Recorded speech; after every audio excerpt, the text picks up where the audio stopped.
All right. Hello, everybody. It is Wednesday afternoon. It is 4:30 here outside of Chicago, and it is time for office hours. I am flying solo today. Johan actually presented at Ignite earlier today, so very happy for him to be able to do that. And he's been down there all week. It sounds like it's been going great. So. Hopefully you can all help me hold down the fort today as you have in the past. So thanks everybody for joining. Happy to start getting into things here. As you might expect, since I mentioned Ignite, a lot of our community, not everybody, obviously, I'm here. We've got a few other people joining. I see some familiar names here in the chat. Vert, Amir, and Jim. Hey guys, thanks for joining. Anyways, a lot of our community is out at Ignite this week. There's another good chunk of our community that's at another conference, Live 360 down in Orlando. So really just a lot of conference news that I've been surrounded with the last several days. I should also mention I'm on the backside of not a very fun virus. I don't know what I have, but it's not been great the last few days. So if I have to mute or something like that, please bear with me for a moment. I'm going to do my best to press through that. Let's go ahead and I'm going to share my screen here like this and like this. Look at that, getting better every time. I'm going to kind of start at the top here. First of all, once Ignite starts, as many of you may be familiar, the Book of News gets released.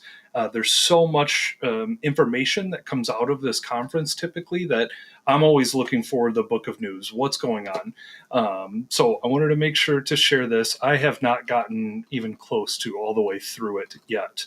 But you can see here if we click on the table of contents, there's information. I'm sure you'll all be shocked. There's information around Copilot, around most of the services, information around data, security, a lot of security stuff going on, Windows itself as well. So kind of starting at that higher level, I'll share the link for the Book of News here this evening.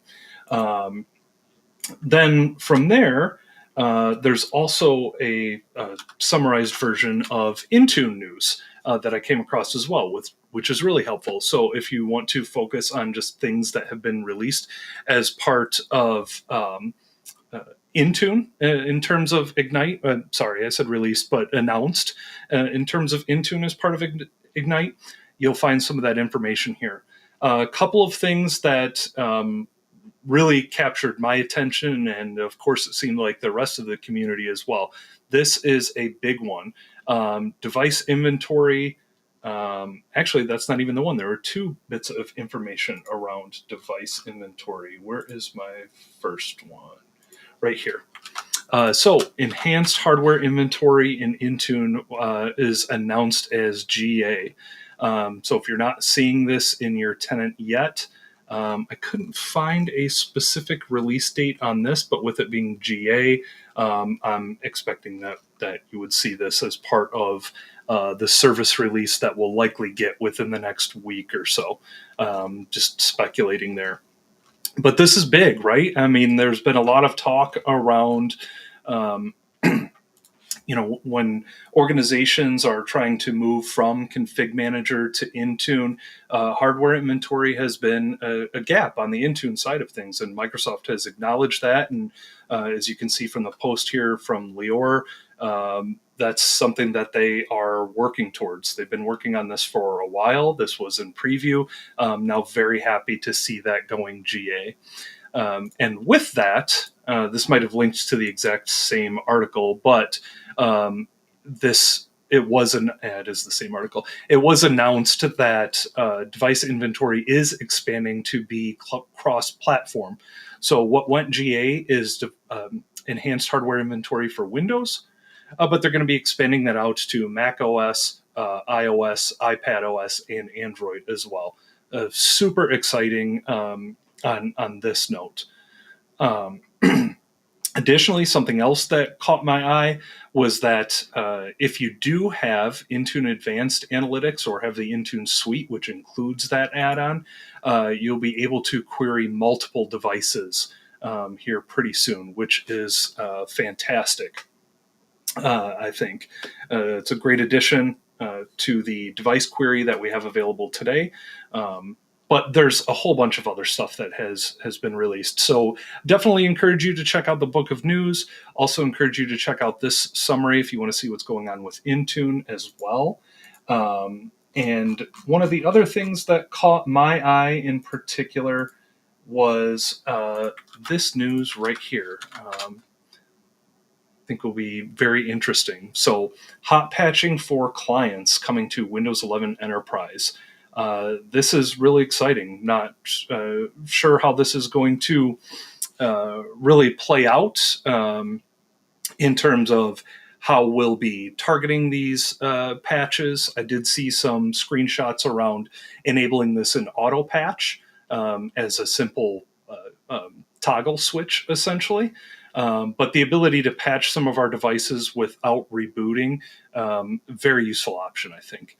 Of course, I have also seen some good discussion around whether or not you do want to hot patch.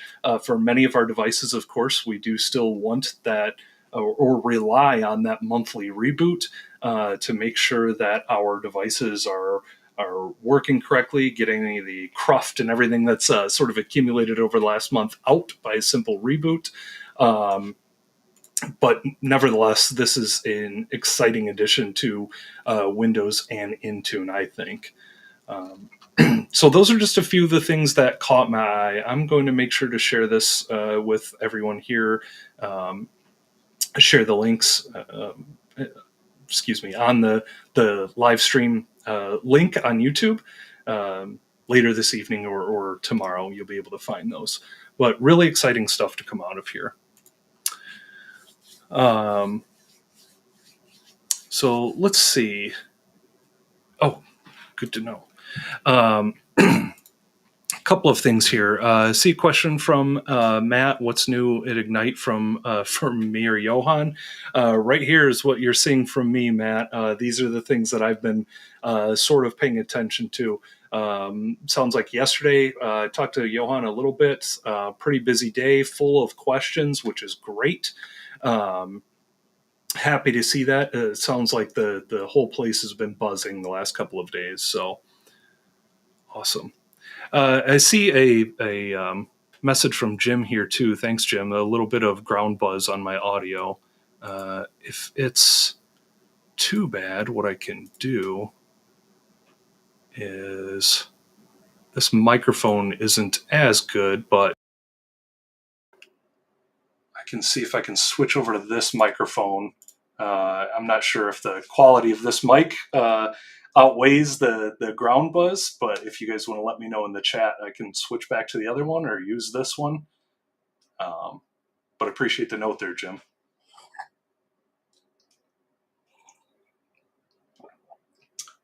All right.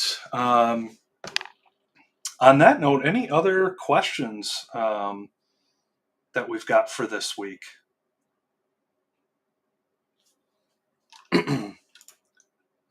Ignite's been, as I've said, I think I've used the word exciting about 6 times already. There's been a lot of exciting things happening there. Really good to see. I was kind of bummed that I didn't get to go because I'm only I'm less than an hour away, but awesome. Thank you, Jim. But really happy to see a lot of great folks that were able to make it out to Chicago. I'm a little bit biased, but one of my favorite cities in the world. So got to see a lot of folks getting to enjoy some Chicago Bulls games, some deep dish pizza. I'm always excited to see that.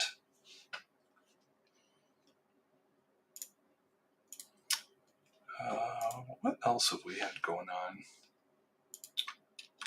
Oh, we've been mentioning this regularly, but we've picked up quite a few questions and folks joining us over on the ViaMonstra Online Academy community as well. So I do want to mention that again.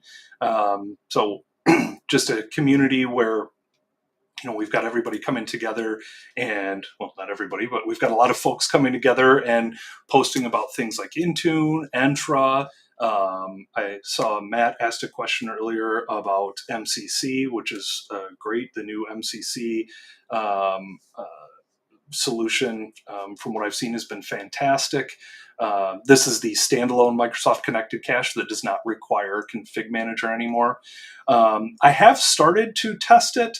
I've run into a little bit of an issue deploying it, but I haven't run into anyone else that has run into the same issue as I have, so I'm chalking it up to something that I'm doing. I was trying to spin it up in a VM with a couple of other things going on.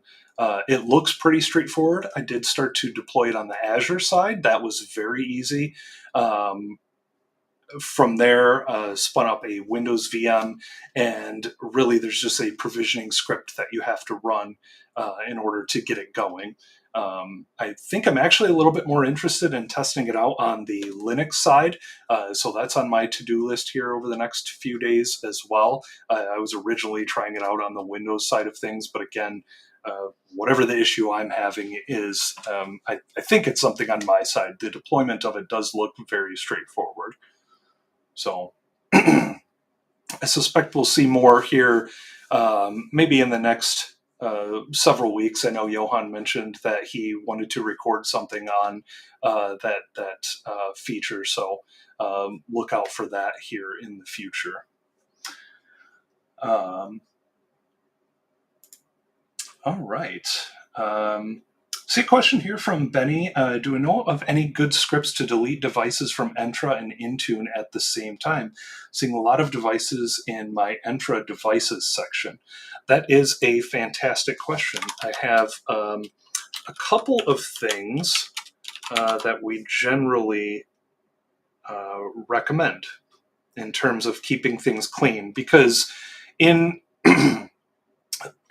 our little part of the industry where we are managing devices, there's a potential for several different objects, right? Depending on what your organization is doing, you have a ConfigMgr device object, you could have an Intune device object, an Entra device object, an Active Directory device object, and an Autopilot device object. So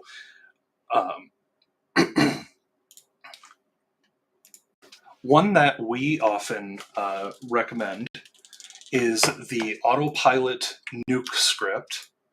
So I'm going to share this one here.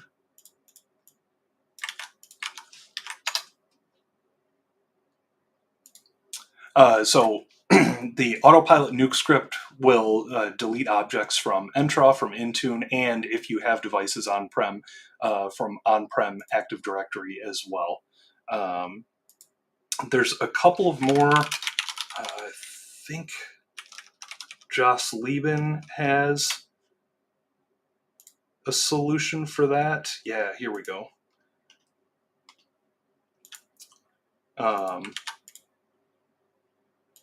So this one might help, at the very least, a little bit of inspiration. I haven't run it in a little bit, and his post is from a few years back, so may need to be updated with, let's see here. No, he may have updated this already. Looks like it updated a year ago. So this may have, may support some of the new PowerShell modules and everything like that. Actually, it looks like he's doing native API calls here. So I would recommend the AutopilotNuke script, Joss's solution here as well. Check that out.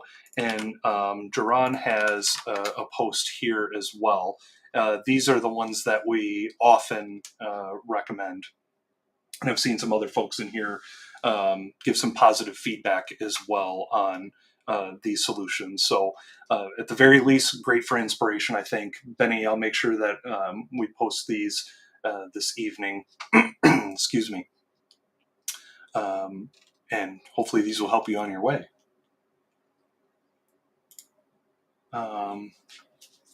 All right. Question here from Vert. What is the best value for your money to get an Intune lab except for the 30-day trial? So These days, it depends, I guess, on what you want to accomplish. So for Intune management, there are a couple of ways to do that. Obviously, we still don't have our developer subscription, our M365 E5 subscription. That sort of went by the wayside earlier this year because it was being abused severely. So, moment of silence for that program for sure. But you need a couple of things, right? You need an Intune license. You also need, if you want to do auto enrollment through Autopilot, you're going to at least need an Entra ID P1 license. So you could get away with those two. If you have the ability, you can also get the Visual Studio subscription. I can't remember if it was just the professional or the enterprise. So that is a little bit more pricey, but the nice thing about that is that gives you additional licenses above and beyond Intune and the Entra ID Premium licenses. You'll get some Windows test licenses. You'll be able to build out a much more robust lab with that subscription. Excuse me. So couple of different directions there that you can go, Vert. I would check those things out. Potentially a standalone Intune license along with Entra ID Premium P1, or potentially investigate Visual Studio, and that may have the value there, or Visual Studio subscription that may have the enough value there for you to go all in on that subscription as well.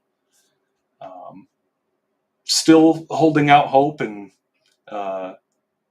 maybe I shouldn't be at this point, but still holding out hope that we're going to get some sort of trial license back to be able to test these things in a home lab. Nice thing too about having the Intune license, of course, if you have a small lab, is you can still have multiple devices, right?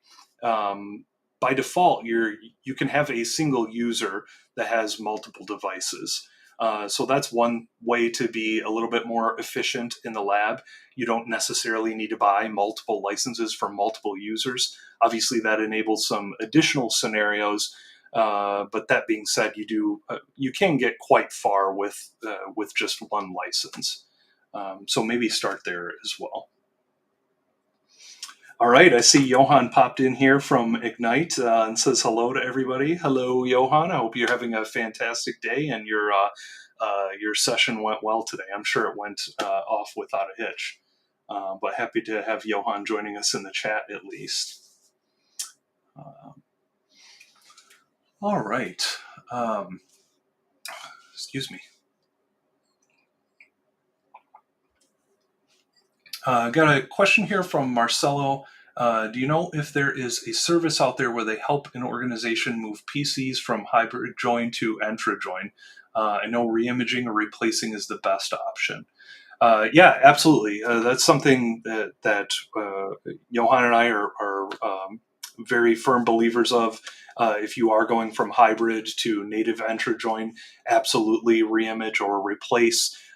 There's no real way to guarantee, if you're trying to change a device from hybrid to native Entra Join, that you're able to get rid of all of the stuff that could have been left behind from a legacy domain join. And Microsoft just flat out doesn't support that scenario. In terms of organizations out there that can help, I would say there's a whole host of professional services or consulting organizations that can do that. Little bit biased, but you can always reach out to Miralus, the company behind ViaMonstra Online Academy, and that sort of thing. That's something that we're happy to help with. But there are a whole bunch of different organizations out there that can help do that.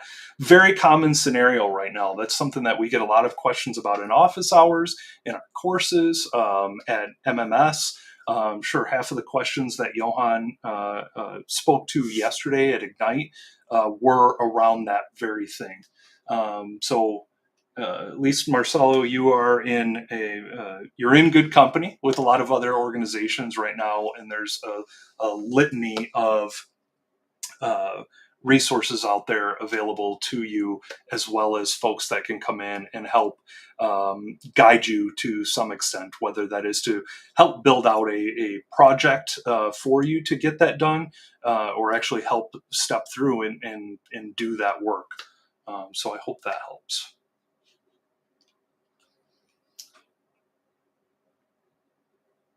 All right. Question here on any tips on blocking and disabling WinGet for users, but not breaking the store apps from Intune? Docs say to use the turn off store application policy, and that should do the trick. But this is blocking some apps and not others in my experience. So that exact policy would have been the first thing that that I would have recommended, is that policy from the docs.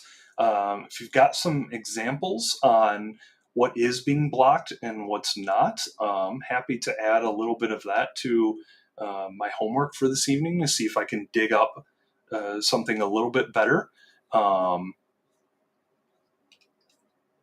Because I haven't tested anything beyond that policy. And maybe we can get to somewhere where there's some consistency between those apps that are being blocked and those that aren't. Sometimes it's around how they were installed, whether they were actually installed via WinGet or the store itself. I could see that being part of the issue. So that's something to keep in mind. But yeah, unfortunately, I don't think I have anything too concrete to provide. But if you've got a list of those apps that aren't being blocked, please drop them in the chat, and I'm happy to see if I can get more info on that. All right, Matt's asking about admin protection at Ignite. I think I saw some stuff popping up. I'm pretty sure I saw Rudy post something on it, but I have not dug into any information around admin protection yet this week. Let's see, did that pop up in the book of news? I'm sure it did. Let's see here.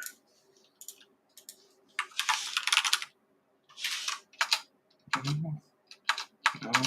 Oh, 71. Excuse me. 71 results for admin. Let's see.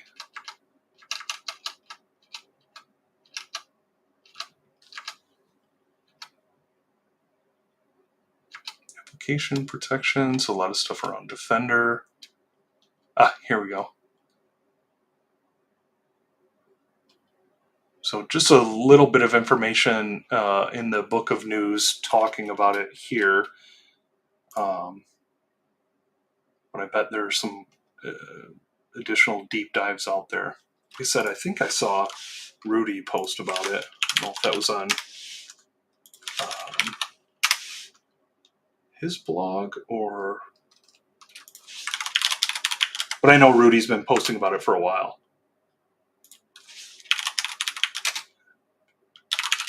Let's see here.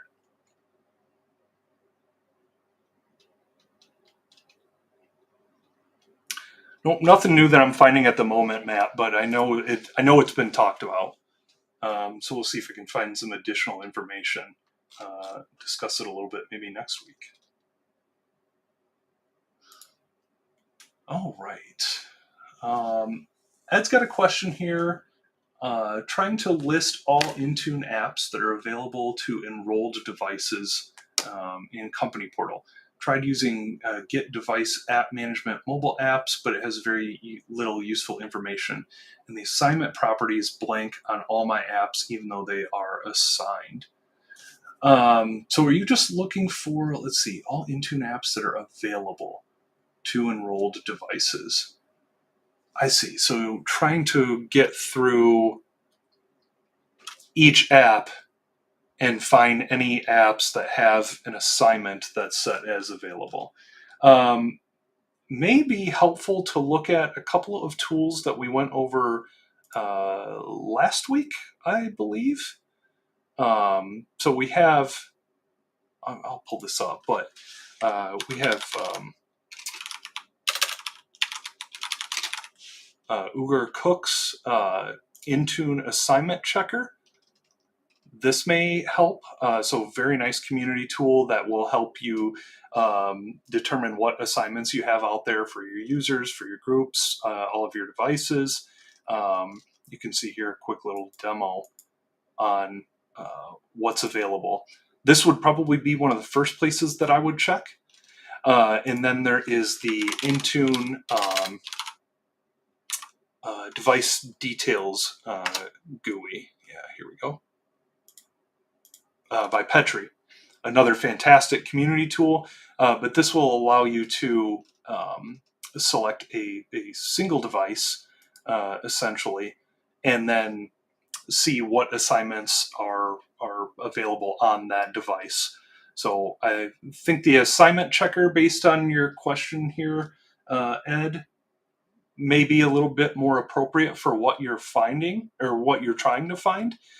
So I'd recommend checking that out first and see if that helps.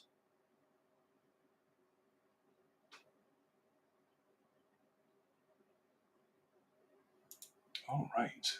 Awesome questions today. Love when you guys help me hold down the fort here when I'm by myself. It's fantastic.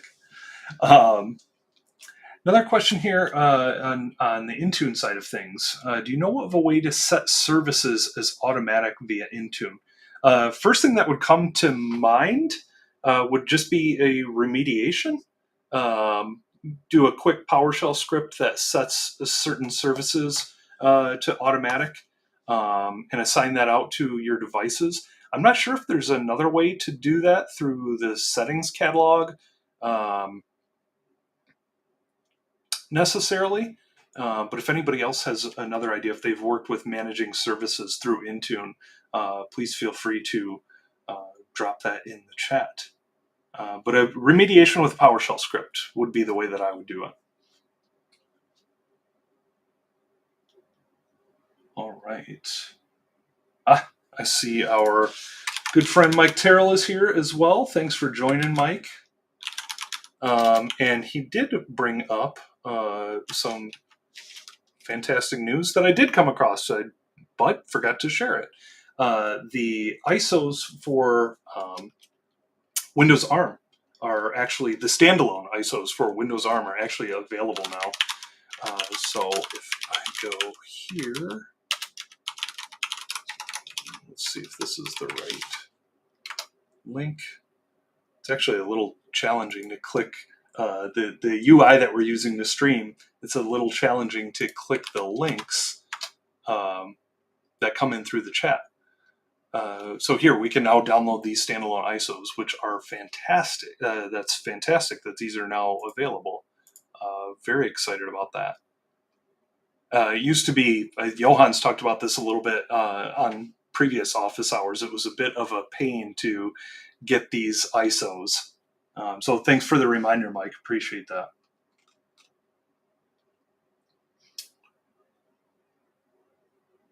All right. Benny's asking, SCCM collection PowerShell script by System Center dudes is great. I totally agree. Is there anything like that for Intune? Not that I have seen. Doesn't mean it's not out there for sure.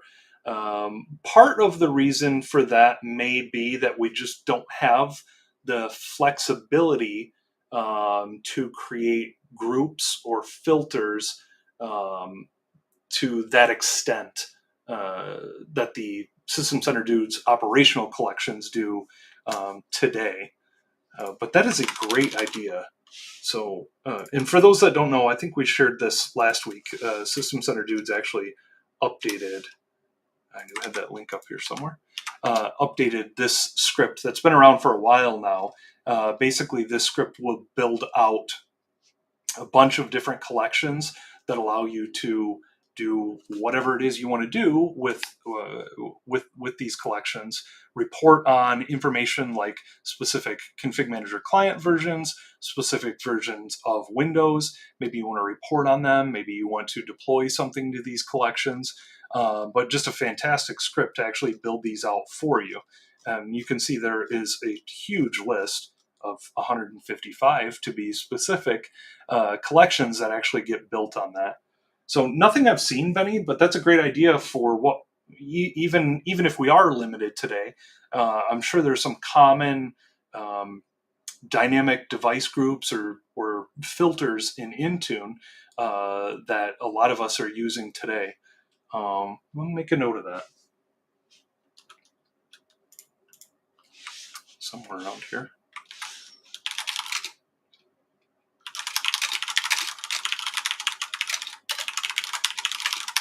There we go.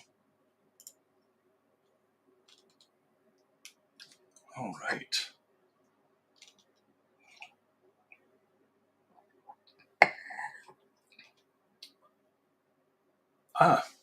Another great announcement that I came across. So Matt was asking about any details on the new device from Microsoft that is around Windows 365. So let's see if I can pull up the announcement for that. I'm sure I can find it here. 365. So basically, I haven't looked at this super in depth yet, but Microsoft has released a device called Windows 365 Link, or at least they announced it. I don't know if it actually got released yet. But essentially, as I understand it, the sole purpose of this device is to connect to a Windows 365 PC. Sounds very similar to many of the thin clients that many of us have probably dealt with in the past. And obviously, with this device, I think the benefit is going to be that you can offload some of the processing to the device. But you can see here too, the way that it's being marketed is you can drop these, at hot desk locations, call centers, reception desks. So these shared workspaces, you can sit down, log in, and boom, you connect to your Windows 365 VM up in the cloud. So potentially interesting. We'll see how this does. Curious how it moves along. Thanks for asking, Matt. I forgot about that one as well. There's so much, like I said earlier, there's so much that gets announced this week that it's can be challenging to keep up. So hopefully that's part of the reason you guys join us, at office hours to help out with that. And I would not be surprised if we've got a little bit more next week, especially looking forward to hearing from Johan and how his experience was at the conference. It's the first time it's been back in Chicago since 2014, I think, 2014 or 2015. So pretty cool. All right, follow-up comment here from the turning off store. So it looks like WinGet installing VLC. VLC is prompting for admin credentials and then blocked by policy as intended. But then PowerToys installs no problem. Okay, interesting. I'll see if I can dig up anything on that. I haven't had that experience only because I've not tried, I've not tested it or anything. I'll see if I can find anyone else that's come across it, and if I get the opportunity to test it myself as well. So that's interesting. And that's actually going through the command line WinGet install, it sounds like. All right.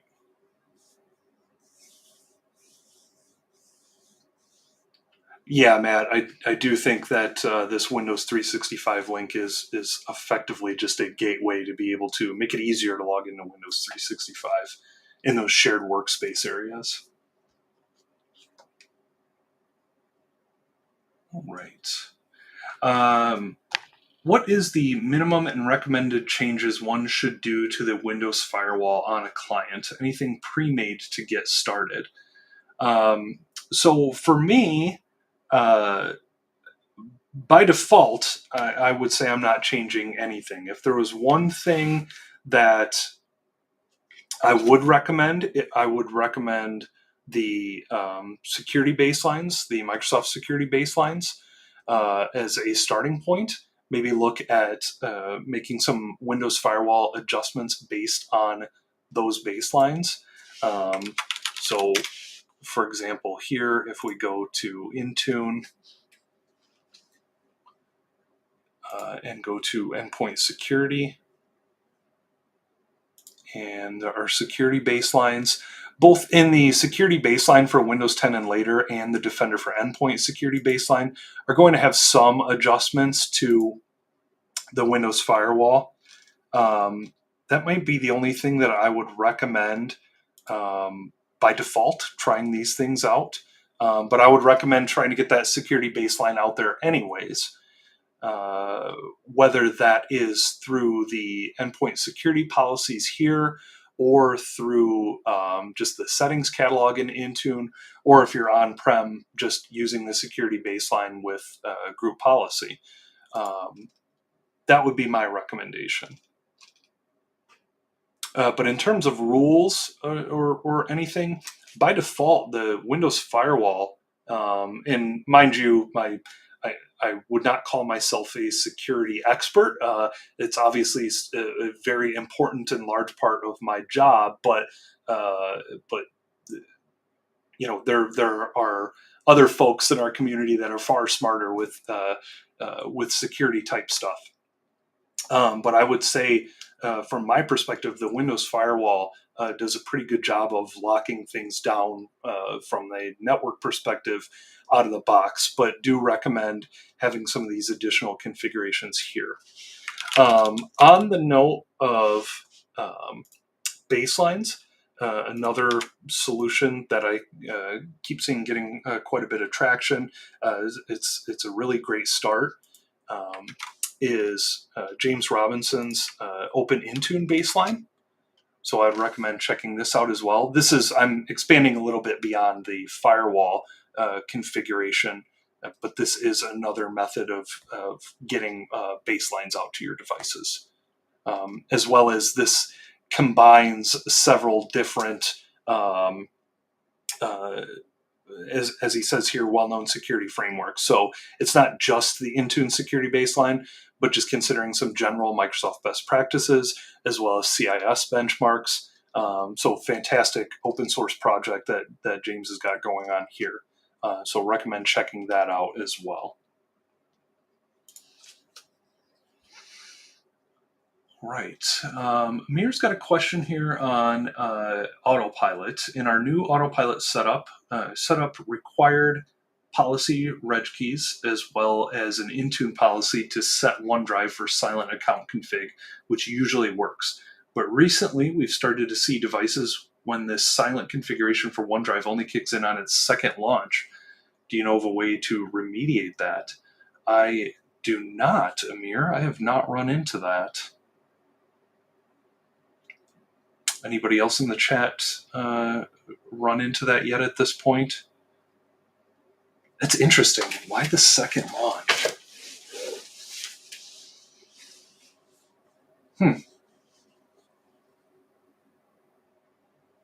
Okay.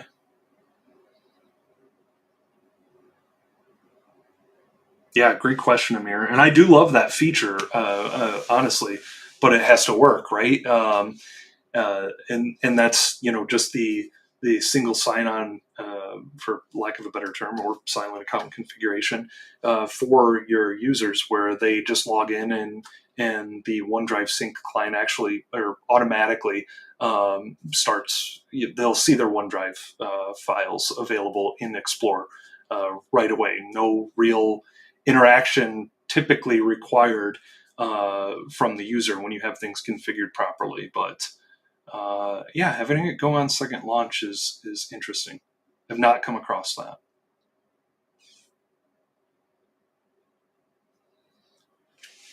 All right.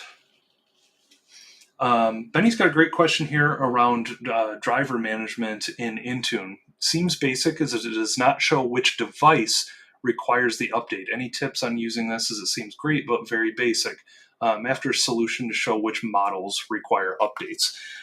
So yes, and you know, actually, sorry, just out of curiosity, did they announce anything about this?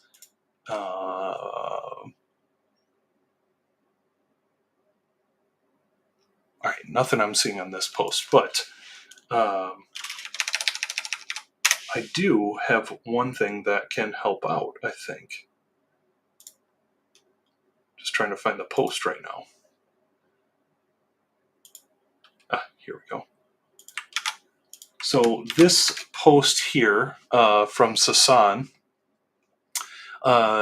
actually he built out a PowerShell script that will create the Entra groups as well as the driver policies on a per model basis.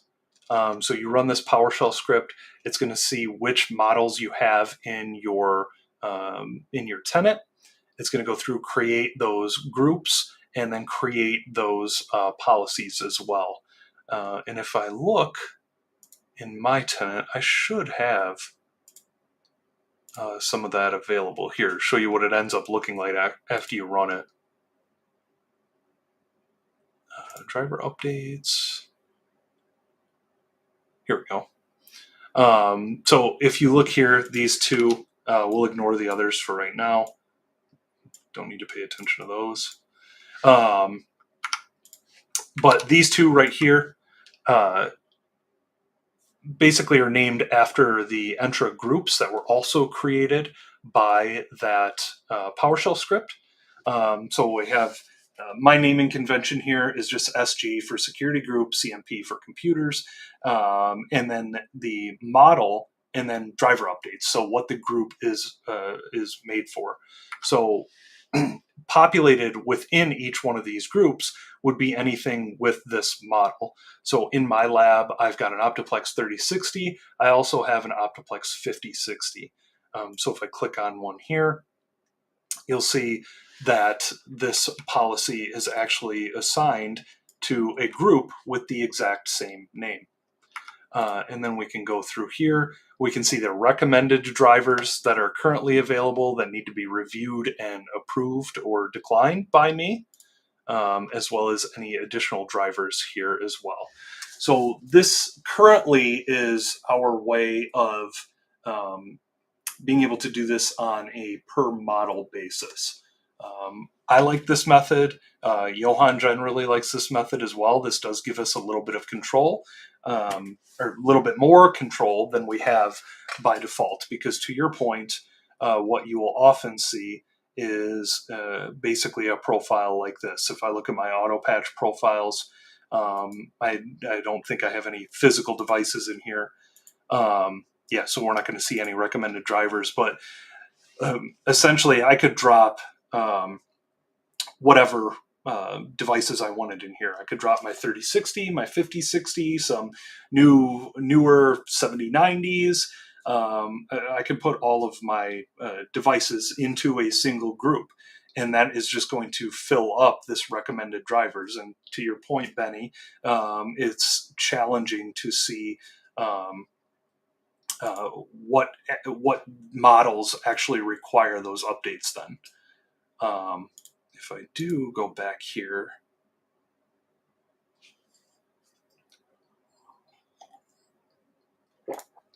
check these drivers. Yeah, so even notice right here, applicable devices in this screen, we can't even click on them and review them. We can just click on each individual driver and determine whether or not we want to approve it and therefore release it to our devices, or decline it and hold it back. So Sasan script here is what I would try out, see if this works for you and improves it enough where you can at least have the devices in And I think, let me double check something on this. So if we go to our groups here,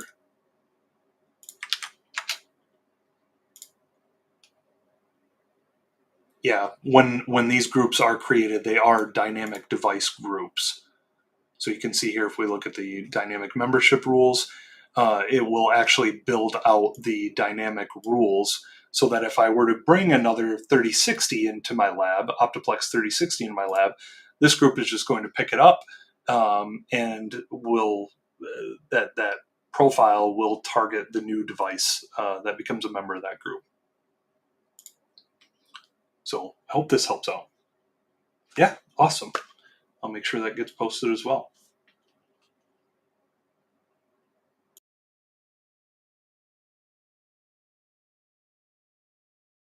Excuse me. All right. Make sure I haven't missed any questions, but we've still got 13 minutes if anyone else has anything else on their mind.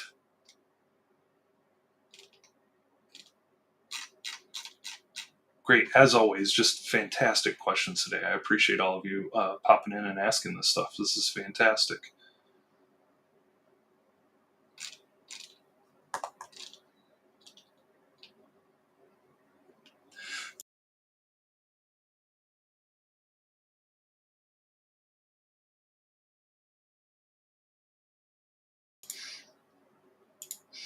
Great follow-up question here from Amir. Are the drivers you showed sourced from Windows Update and updated regularly or from the manufacturer? So they are sourced from Windows Update. So think of this as, I think of this as a way to put controls around if you have your own personal Windows device, right?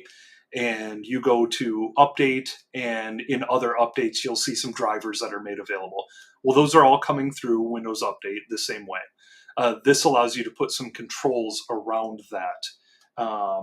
So the manufacturer is the one that actually approves these driver updates to be put into Windows Update first. However, you're generally going to see some lag, and it could be some significant lag on when they actually hit Windows Update, meaning that you could potentially go to, let's say in the case of a 3060, go to Dell's website, and there's going to be some drivers that are available to me that are not yet available through Windows Update. So that's kind of how that rolls out. In terms of manually adding drivers, there's no way that we can do this through the driver and firmware updates.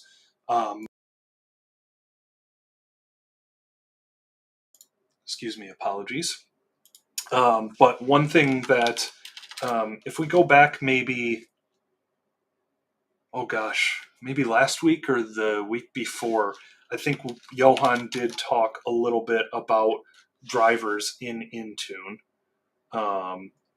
In manually adding drivers, and that's generally going to be done through like a Win32 app. Let me see if I can find those quick.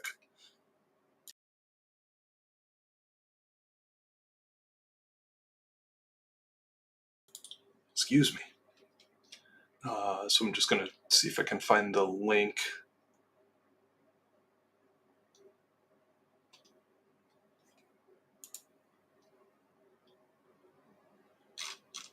That was a different one.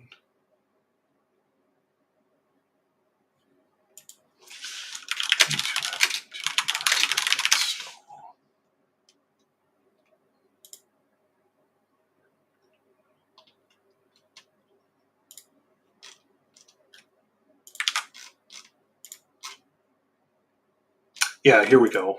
So Rudy's got a blog post around this, and I know Johan usually references just using PNP util, packaging the content up into a Win32 app, and deploying it out that way. Because even if you need to script the driver install, you can put a PowerShell script in a Win32 app, have the content get down to your device, run that script, and go through the install process. So if you need to do something manually, in general, Amir, I would look at doing that.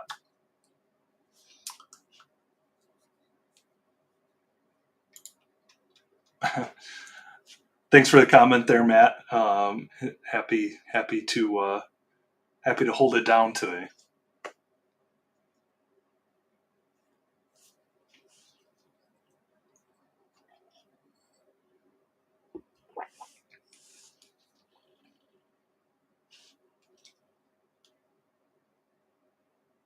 Yeah, of course. You're welcome, Amir.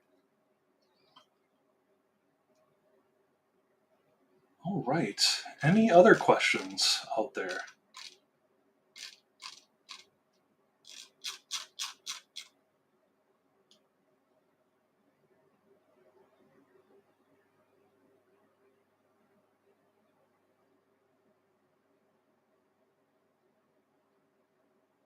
All right. Well, not seeing any, I think we'll go ahead and close up shop for today. Yeah, as you said in the chat here, Matt, looking for more news from Johan next week. Absolutely, I think I could probably convince him to talk about his Ignite experience as we get started next week. As always, I appreciate everybody joining. Fantastic questions, fantastic comments. I've got a little bit of homework. Hopefully, I have some better answers on things, on some of those things I have homework for next week. But again, thank you so much. I appreciate everybody joining, and we will see you next week. Have a great one.